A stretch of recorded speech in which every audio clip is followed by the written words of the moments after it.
Mon fils était censé voyager pour le travail depuis au moins 2 ans. C'est du moins ce que ma belle-fille me racontait. Solène a toujours été d'une attention débordante, presque trop. Mais un samedi matin, au marché de producteurs locaux d'Aix-en-Provence, un livreur a glissé un paquet entre mes mains et a chuchoté. « Êtes-vous le père de Nicolas ?» Quand j'ai acquiescé, il a jeté un regard nerveux autour de lui. « Je ne peux plus garder ça. Regardez-le seul. » Je suis rentré chez moi et je l'ai ouvert sur la table de ma cuisine. Ce que j'ai découvert à l'intérieur a fait vaciller le monde autour de moi.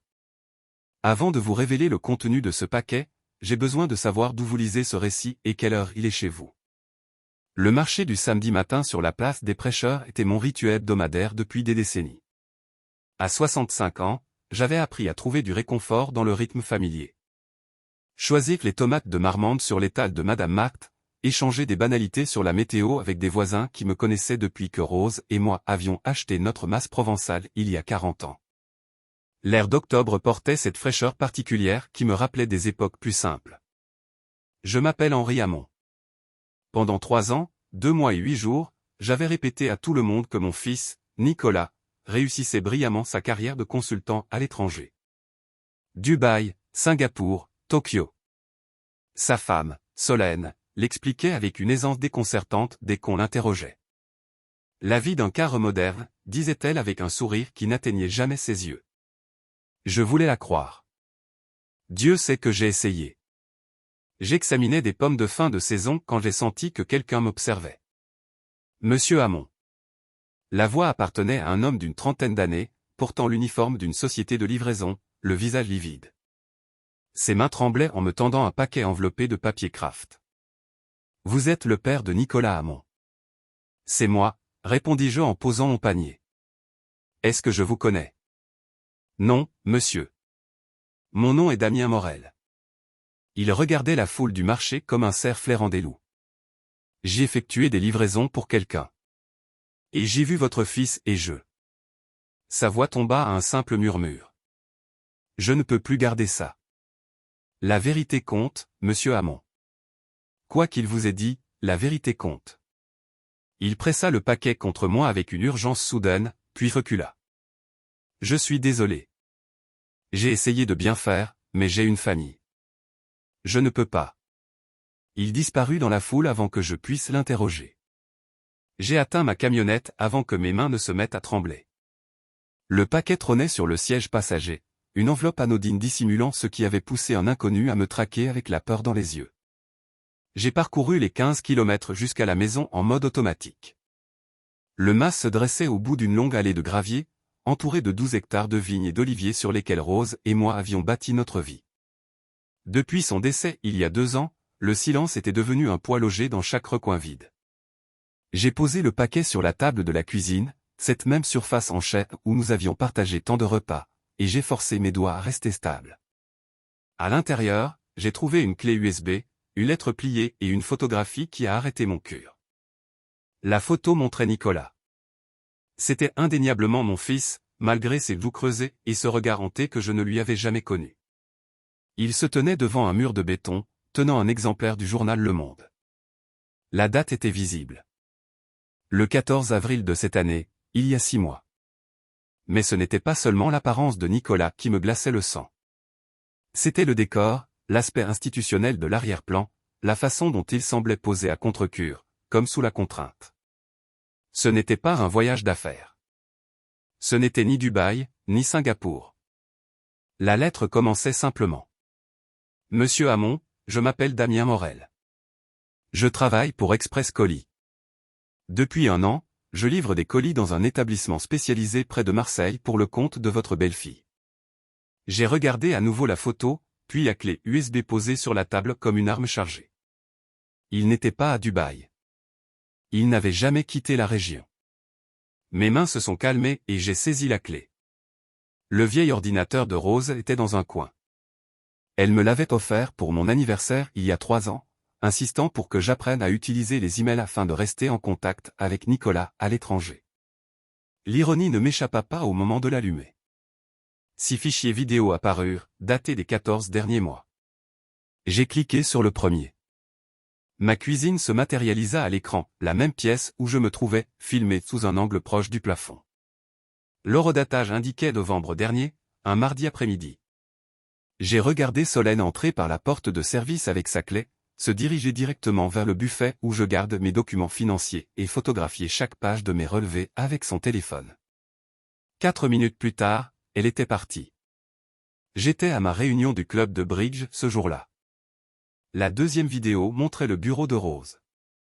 Solène fouillait dans les dossiers que ma femme avait méticuleusement organisés, photographiant des avis d'imposition et des actes de propriété. La troisième la montrait à la cave, fouillant des cartons que je n'avais pas ouverts depuis le départ de Rose. Chaque vidéo révélait le même schéma méthodique. Solène se déplaçant dans ma maison comme une professionnelle, documentant systématiquement tout ce qui concernait le MAS ou nos actifs. Mon choc initial se mua en quelque chose de plus froid. J'ai mis les vidéos de côté et j'ai déplié entièrement la lettre de Damien Aurel. Son écriture était serrée, urgente. Monsieur Hamon. J'ai vu votre fils à travers une fenêtre lors d'une livraison il y a 3 semaines. Il m'a regardé avec une lueur de reconnaissance, pas de moi, mais du monde extérieur, comme un prisonnier apercevant la lumière du jour. Damien décrivait comment il avait commencé à poser des questions, à contacter des connaissances, recollant les morceaux de la réalité. Nicolas n'était pas en voyage. Il était interné sous tutelle. On m'a prévenu de ne pas m'en mêler. Mais votre fils a besoin d'une aide que je ne peux pas lui apporter. Quelqu'un doit savoir. La lettre s'arrêtait là. J'ai ouvert le dernier fichier de la clé USB. Un rapport médical, clinique et précis. Patient. Nicolas Jean Hamon. Établissement. Centre de soins des Cyprès, Aubagne. Diagnostic. Traumatisme crânien sévère. Troubles cognitifs nécessitant une surveillance constante. Tutrice légale. Solène Callaway Hamon. Restriction de visite. Accord de la tutrice obligatoire. La date d'admission me coupa le souffle. 3 ans, 2 mois et 9 jours. Le lendemain même du jour où Nicolas était censé s'envoler pour sa mission à Dubaï. Solène avait obtenu la tutelle pendant que je racontais aux voisins que mon fils bâtissait sa carrière. Elle l'avait enfermé dans un centre à moins d'1 heure de Montmasse, assez près pour que j'ose pu m'y rendre n'importe quel samedi après le marché. Et pendant 3 ans, elle avait systématiquement fouillé ma maison, cherchant quelque chose. Mais quoi? Assis dans la cuisine qui s'assombrissait, je comprenais l'ampleur de la tromperie. Mon fils n'était pas à l'étranger. Il était emprisonné, sa vie volée, tandis que sa femme maintenait le mensonge parfait et traquait mes documents pour achever son plan. Demain, je devrais voir Solène quand elle m'amènerait les enfants. Demain, je devrais la regarder dans les yeux et prétendre que je ne savais rien. Mes mains ne tremblaient plus. La peur s'était évaporée, laissant place à une détermination froide et lucide. Le lendemain matin, mon téléphone a vibré. Un message de Solène. Henri, peux-tu garder Jade et Léo aujourd'hui? Un imprévu. J'ai répondu d'un bois ferme. Bien sûr, avec plaisir. Moins d'1 heure après, mes petits-enfants franchissaient le seuil. Léo, 6 ans, s'est précipité vers moi en serrant contre lui le vieux camion en bois qui avait appartenu à Nicolas. Jade, 8 ans, déjà trop perspicace, étudiait mon visage avec ses yeux sombres qu'elle avait hérités de son père. Qui veut faire des biscuits? Ai-je lancé pour masquer mon trouble. Je les ai conduits dans la cuisine, là où Rose avait appris à Nicolas à cuisiner. Nous avons mélangé la farine et le sucre. Léo bavardait sans arrêt, mais Jade restait silencieuse, mesurant les ingrédients avec une précision méticuleuse. Papy. Sa voix était à peine un murmure. Quand est-ce que papa rentre à la maison? La cuillère en bois s'est figée dans ma main. J'ai revu la photo, le visage émacié de Nicolas, ses yeux hantés. 3 années volées par les mensonges de Solène. Ton papa vous aime énormément, ma chérie. Peu importe où il est, cela ne changera jamais. Maman dit qu'il est trop occupé pour appeler. L'enthousiasme de Léo s'est éteint. Est-ce que papa nous a oubliés? Je me suis agenouillé pour les serrer tous les deux contre moi. Jamais. Votre père ne vous oublierait jamais. Je vous le promets. Jade a cherché mon regard. Tu le promets? Je te promets que je vais découvrir ce qui se passe avec ton papa. Après le déjeuner, ils ont joué dans le jardin pendant que je les surveillais depuis la terrasse. Léo courait dans les hautes herbes avec son camion. Jade s'était installée sous l'olivier de Rose pour dessiner dans son carnet. Quand elle me l'a montré plus tard, c'était un dessin de notre famille, des bonshommes se tenant par la main. Mais celui marqué papa était à l'écart, séparé du reste par un trait noir épais barrant toute la page. Solène est arrivée à 18h, parfaitement apprêtée dans un jean de créateur et un pull en cachemire. Merci infiniment, Henri. Je ne sais pas ce que je ferais sans toi. Quand tu veux. Ce sont de bons gamins. Elle s'est attardée sur le pas de la porte. J'ai senti le changement d'air, cette préparation subtile pour ce qu'elle était réellement venue dire. Au fait, j'ai aidé Nicolas à régler quelques questions d'investissement à distance. Je me disais que Rose avait peut-être gardé des copies de certains documents financiers, de vieux titres de propriété, ou peut-être des papiers du trust. Vous étiez toujours si organisés, Rose et toi. La voilà, la véritable raison pour laquelle elle m'avait confié les enfants. J'ai gardé un visage neutre. Je ne suis pas sûr de ce qu'il me reste. Je peux regarder si tu veux. Un soulagement a traversé son visage. Ce serait merveilleux. Rien ne presse. Je pourrais passer la semaine prochaine et nous regarderions cela ensemble. C'est entendu. Une fois qu'elle fut partie, je suis resté seul dans ma cuisine. Tout devenait clair. Solène avait fouillé ma maison pendant 3 ans, photographié chaque document, mais elle n'avait toujours pas trouvé ce dont elle avait besoin. Maintenant, elle demandait directement. Mais il y avait un endroit qu'elle ne connaissait pas. Un endroit que j'avais moi-même presque oublié. Rose était méticuleuse. Après son décès, j'avais trouvé une petite clé dans le tiroir de son bureau avec une étiquette. Banque Populaire, coffre 247. À l'époque, j'avais mis cela de côté, trop accablé par le chagrin. Demain, j'irai à cette banque pour voir ce que ma femme avait caché, ce qu'elle avait gardé secret, même pour moi. Quoi que Solène cherche, Rose s'était assurée que cela reste hors de sa portée. Le lundi matin est arrivé trop vite. À 9h pile, j'étais devant la Banque Populaire d'Aix. Le jeune employé m'a souri. Bonjour, monsieur Hamon. Que puis-je pour vous? J'ai besoin d'accéder au coffre de ma défunte épouse. J'ai glissé la clé sur le comptoir avec ma carte d'identité. Il a vérifié sur son ordinateur, a hoché la tête et m'a conduit derrière la lourde porte blindée de la salle des coffres. La boîte métallique a glissé sans bruit. Elle était plus lourde que prévu. À l'intérieur, j'ai trouvé un document juridique intitulé Fonds de dotation familiale Hamon confidentiel, une enveloppe scellée marquée pour Henri, ainsi que des copies d'actes de propriété. Mes mains tremblaient en ouvrant l'enveloppe. L'écriture familière de Rose remplissait les pages, datées de 6 mois avant son départ. Mon cher Henri, si tu lis ceci, c'est que je ne suis plus là. Je prie pour que tu n'aies jamais eu besoin de chercher ce coffre. Mais j'ai appris à faire confiance à mon instinct. Et mon instinct concernant Solène me trouble depuis des années. J'ai remarqué des choses. Des mensonges sur ses déplacements, des sommes d'argent qui ne correspondent pas à son salaire de cadre. La façon dont elle regarde Nicolas quand elle pense que personne ne la voit. Pas avec amour, mais avec calcul.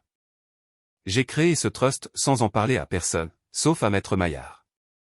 Il protège Nicolas et les enfants.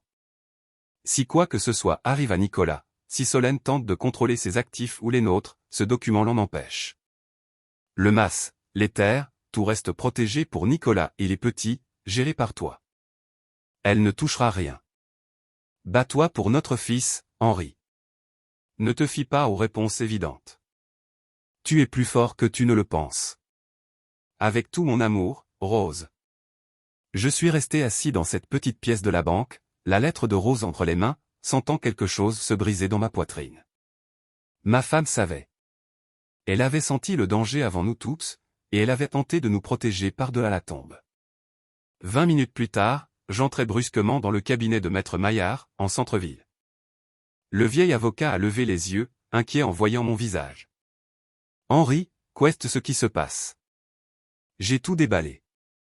Le paquet de Damien Morel, les vidéos, le rapport médical, Nicolas emprisonné au cyprès, la tutelle de Solène, ces fouilles systématiques chez moi.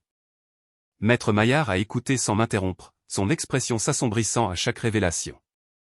Rose est venue me voir il y a 3 ans, dit-il enfin en sortant un dossier de son classeur. Juste après son diagnostic. Elle s'inquiétait, sans dire exactement pourquoi. Ce trust est béton, Henri. Il prévaut sur tout le reste. Solène n'a aucun accès à tes biens ni à l'héritage de Nicolas. Peut-elle le contester? Elle peut essayer, mais Rose était saine d'esprit, et les rapports médicaux de l'époque le prouvent. Il marqua une pause. Cependant, si ce que vous me dites est vrai, si Solène a obtenu la tutelle par fraude, elle a commis plusieurs crimes graves. Nous avons besoin de preuves plus solides que des vidéos et des soupçons. Il nous faut des preuves provenant de l'intérieur de cet établissement. Il a ouvert son tiroir et en a sorti une carte de visite. Marc Ferrand, ancien de la DGSI. Si quelqu'un peut obtenir les preuves dont nous avons besoin, c'est lui. J'ai pris la carte de Marc Ferrand, fixant le texte simple. Je vais l'appeler Henri. La voix de Maître Maillard était grave. Ces gens sont dangereux. Une journaliste a commencé à poser des questions sur des centres comme celui des Cyprès il y a 6 mois. Elle a publié un article sur l'exploitation des tutelles. L'article a disparu du site web en 48 heures. 2 semaines plus tard, elle est morte dans un délit de fuite. L'affaire n'a jamais été résolue. Marc Ferrand, enquête privée. Soyez très prudent, Henri. Ce soir-là, Marc Ferrand est apparu à Montmasse après la tombée de la nuit, se déplaçant comme un homme habitué au danger. Il a inspecté ma propriété à la recherche de dispositifs de surveillance avant même de frapper. Aucun micro trouvé. Mais partez du principe que vous êtes surveillé de toute façon. À l'intérieur, j'ai tout exposé pendant que Marc examinait les vidéos, le rapport médical et la lettre de Damien Morel. Son visage est resté impassible jusqu'à ce que j'évoque Nicolas aussi près. C'est plus vaste qu'une simple fraude familiale. Sa voix était celle d'un professionnel froid. Je connaissais la journaliste qui enquêtait sur ces établissements. S'ils ont tué une reporter pour ces questions, ils n'hésiteront pas avec un propriétaire terrien. Marc a instauré ce qu'il appelait la sécurité opérationnelle. Paiement en espèces uniquement pour tout ce qui concerne l'enquête. Aucune discussion sur l'affaire par téléphone. Je vais commencer par les Cyprès, me faire passer pour un membre de la famille cherchant à placer un proche pour entrer et évaluer la situation. Mais cela prend du temps. Le lendemain matin, mon téléphone a vibré. Un numéro inconnu. Arrêtez de poser des questions sur Nicolas Hamon. C'est votre seul avertissement. J'ai transféré le message à Marc sans répondre. L'après-midi même, Solène a débarqué sans prévenir, impeccable dans un blazer cintré. J'étais dans le coin.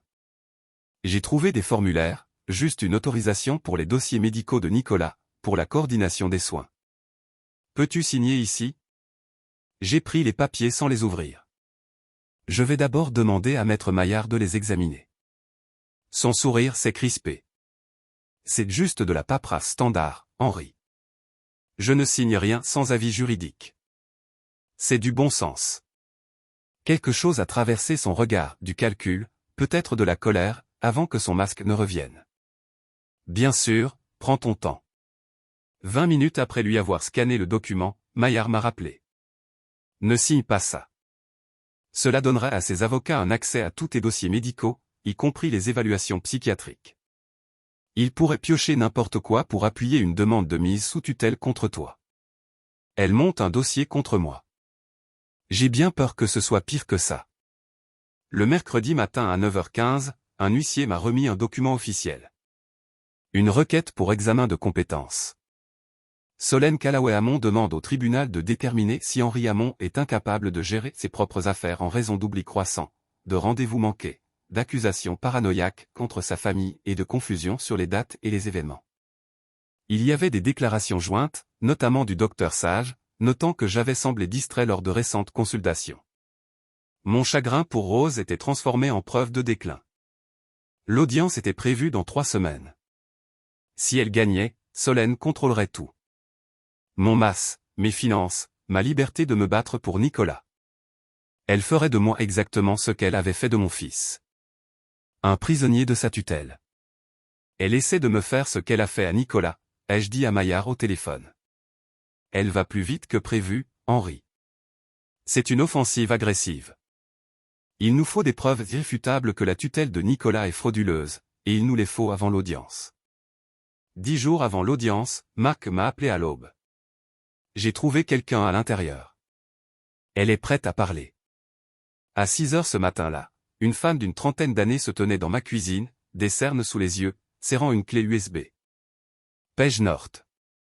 Elle avait travaillé au Cyprès pendant 4 ans comme infirmière diplômée d'État, jusqu'à ce que sa conscience l'emporte. Je ne peux pas témoigner, a-t-elle dit immédiatement, la voix serrée. J'ai une fille. J'ai vu ce qui est arrivé à cette journaliste. Mais j'ai fait des copies avant de partir. Elle a fait glisser la clé sur la table comme si elle lui brûlait les doigts. Nicolas Hamon est répertorié comme ayant un traumatisme crânien sévère avec capacité diminuée. Mais ses notes cliniques ne correspondent pas à ce diagnostic.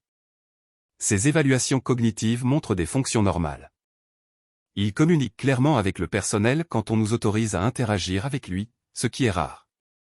Ma main a tremblé en prenant la clé. Pourquoi ces restrictions? Le docteur Flynn, le psychiatre de l'établissement, valide tout ce que Solène demande. Contact minimal, aucun appel extérieur, loisirs limités. La facturation s'élève à 18 500 cents par mois, mais le niveau de soins réel en vaut peut-être 5 000.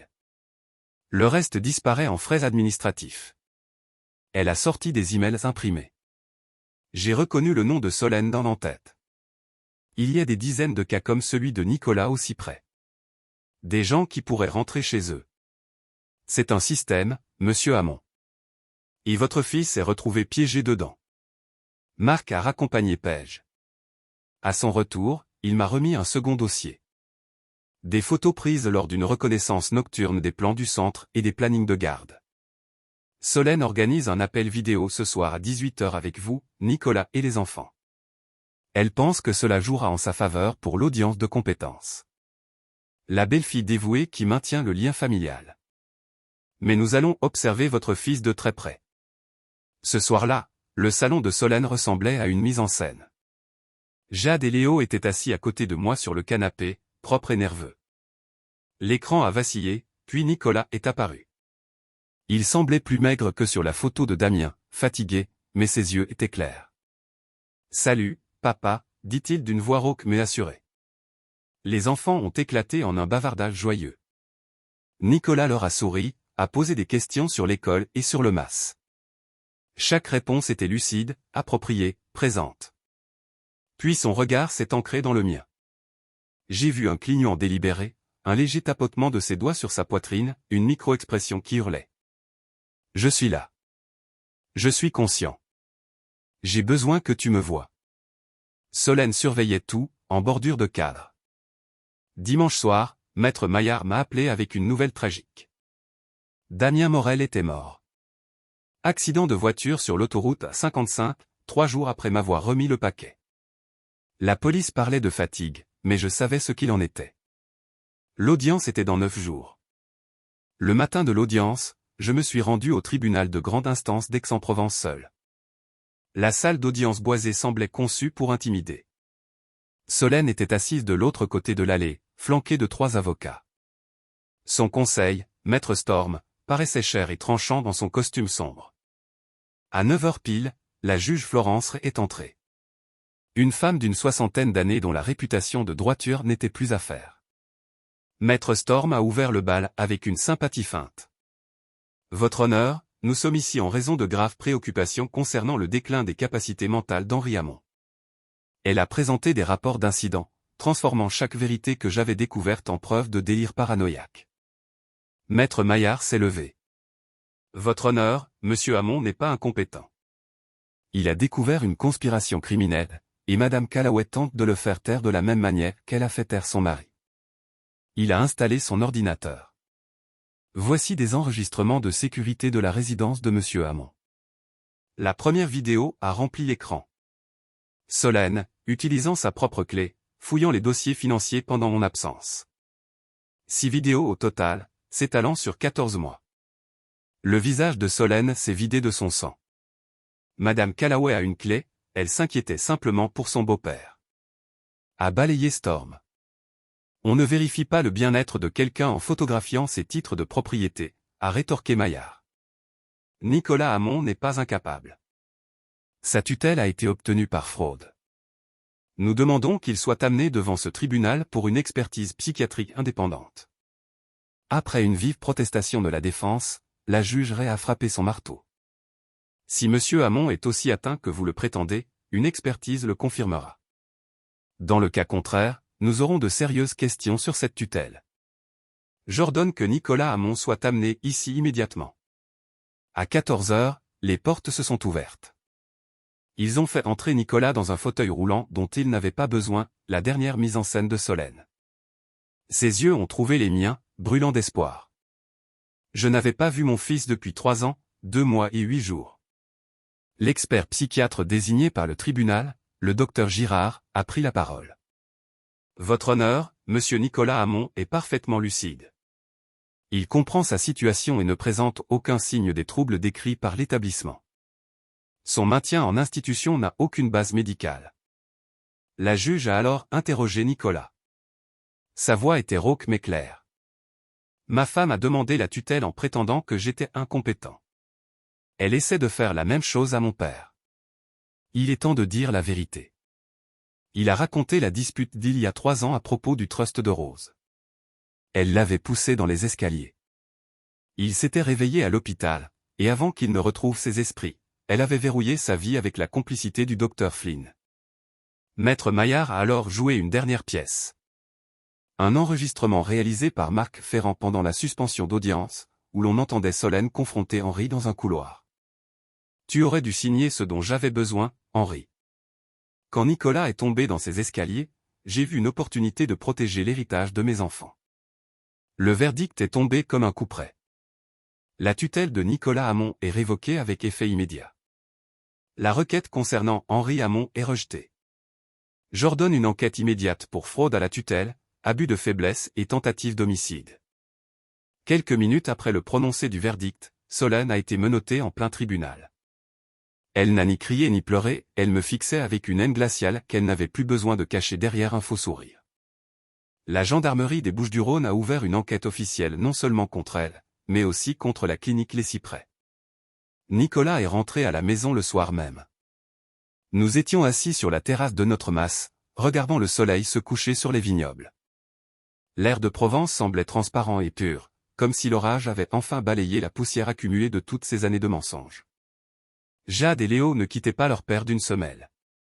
Jade a apporté son carnet et a effacé ce trait noir qui les séparait sur son dessin. Ils étaient enfin de nouveau ensemble. « Pardonne-moi, papa », a chuchoté Nicolas quand les enfants se sont enfin endormis. J'aurais dû écouter maman. Elle voyait clair en elle. Nous voulions tous les deux croire au meilleur, mon fils, ai-je répondu en serrant sa main. L'essentiel, c'est que Rose a pris soin de nous, même quand nous ne pouvions pas le faire nous-mêmes. Cette affaire a eu un écho immense dans toute la France. Maître Maillard et Marc Ferrand ont aidé à démanteler tout un réseau de tutelles fantômes, où le système juridique était utilisé comme une arme pour voler des vies et des fortunes. Cette histoire est un rappel pour tous. N'attendez pas 3 ans pour poser les questions qui fâchent. Dieu, ou l'intuition, appelez cela comme vous voulez, ne nous donne pas des pressentiments sans raison. Ce froid que je ressentais quand Solène souriait, cette absence étrange d'appel de mon fils, j'ai ignoré ces signes parce que la vérité semblait trop terrifiante. Cela a failli me coûter mon fils. Le mal prospère quand les gens de bien choisissent le confort plutôt que le courage. Quand ce paquet a atterri entre mes mains au marché d'Aix, j'avais une chance. J'aurais pu le jeter, dire que c'était une erreur et retourner à mon mensonge confortable. Mais j'ai choisi le chemin le plus difficile et j'ai retrouvé ma famille de l'autre côté. Prenez soin de vos proches. Battez-vous pour ceux que vous aimez. Votre courage de prendre la parole peut faire la différence entre la vie et la mort. Merci d'avoir écouté mon histoire jusqu'au bout. Si elle a résonné en vous, laissez un like, écrivez en commentaire ce qui vous a le plus touché et n'oubliez pas d'indiquer d'où vous venez. Abonnez-vous à la chaîne, de nombreuses autres histoires arrivent bientôt.